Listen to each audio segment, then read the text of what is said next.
বাংলাদেশ ক্রিকেটের অন্যতম সেরা অলরাউন্ডার সাকিব আল হাসান কবে ফিরবেন জাতীয় দলে, এই প্রশ্ন এখন ভক্তদের মুখে মুখে। চলমান বাংলাদেশ পাকিস্তান ওডিআই সিরিজ ঘিরে তার ফেরার গুঞ্জন থাকলেও শেষ পর্যন্ত দেশে ফেরা হয়নি সাকিবের।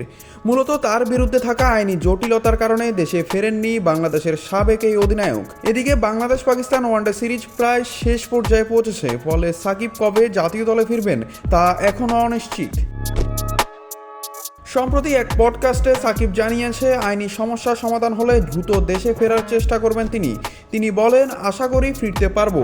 সবকিছু এখন আইনের জটিলতায় আটকে আছে, এগুলো সমাধান করার চেষ্টা চলছে। আমার মনে হয় বিসিবি আন্তরিক আছে। যদি বিষয়গুলো দ্রুত সমাধান হয় তাহলে যত তাড়াতাড়ি সম্ভব দেশে চলে আসবো। যেদিন সমাধান হবে ইনশাল্লাহ তার পরের দিনই ফিরবো। এদিকে একই পডকাস্টে পাকিস্তানের রহস্য স্পিনার ওসমান তারেকের বোলিং নিয়েও কথা বলেন সাকিব।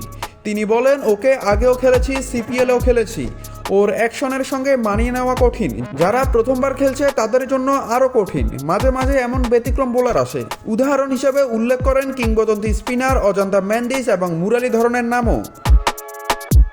আইনি জটিলতা কাটলে জাতীয় দলে ফিরতে চান সাকিব আল হাসান।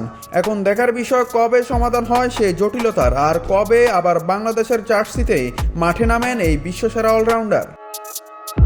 নাত রাহুল, নিউজ না স্পোর্টস।